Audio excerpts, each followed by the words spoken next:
అందరికీ నమస్కారం. ఈరోజు అంటే ఒక్కొక్కసారి చాలా బాధ అనిపిస్తుంది. జగన్మోహన్ రెడ్డి పరిపాలన ఒక కేఆర్బి అని అన్నించుమించు మనం అనుకుంటాం, ఆర్ఆర్బి అని, రైల్వే రిక్రూట్మెంట్ బోర్డు అలాంటి మాటలు వింటూ ఉండేవాళ్ళం ఇంతకుముందు. ఇతన్ని చూస్తే కేఆర్బి అని ఒక వర్డ్ గుర్తొస్తుంది. కల్తీ రిక్రూట్మెంట్ బోర్డు అని. దాన్ని స్థాపించినోడే జగన్మోహన్ రెడ్డా, దానికి అధ్యక్షుడే జగన్మోహన్ రెడ్డా అన్నట్టుగా ఈరోజు కొన్ని వ్యవహారాలు అతగాడి హయాంలో జరిగిన సిచ్యువేషన్స్ చూస్తూ ఉంటే ఒక పక్క భయం అనిపిస్తుంది, ఒక పక్క బాధ అనిపిస్తుంది, ఒక పక్క సిగ్గు అనిపిస్తుంది. ఇలాంటి వాడిన 5 సంవత్సరాలు ఆంధ్రప్రదేశ్ రాష్ట్రం భరించింది అని మనం అబ్జర్వ్ చేసుకుంటే, కోవిడ్ లాంటి పరిస్థితుల్లో వెంటిలేటర్ల మీద జనాలు చచ్చిపోతూ ఉంటే ఆ రోజు కల్తీ మందులు సరఫరా చేసి కల్తీకి నాంది పలికాడు, కల్తీ లిక్కర్ చేసి కల్తీ లిక్కర్కి నాంది పలికాడు. అదేవిధంగా మనం చూసుకుంటే ఇసుకను కూడా కల్తీ చేసి, మామూలు ఇసుకలోని కూడా సముద్రపు ఇసుకను కలిపి ఇసుకను కూడా కల్తీ చేశాడు. ఆఖరికి విద్యా వ్యవస్థను కల్తీ చేసి పరీక్షల్లో కూడా కల్తీ చేసే పరిస్థితి కనిపిస్తూ ఉంది. ఇలా చూస్తే ఓవరాల్గా చూస్తే కల్తీ, ఒక పాలనే ఒక కల్తీ, ఆ మనిషే ఒక కల్తీ.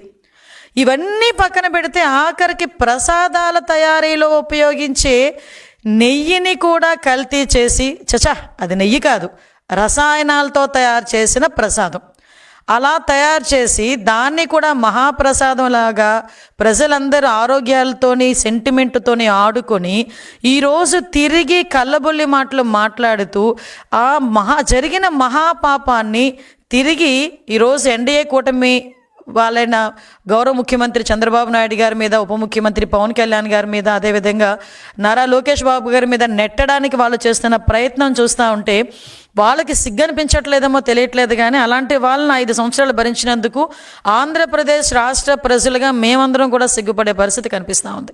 నిజంగా నేను ఒకటే అడుగుతున్నానండి, నిన్న మొన్న కూడా చూశాను, ఎక్కడైనా వాళ్ళలో పశ్చాత్తాపం కనబడుతుందా? ఎవడైనా బయటకు వచ్చి అయ్యో తప్పైపోయిందని లెంపలేసుకుంటాడా?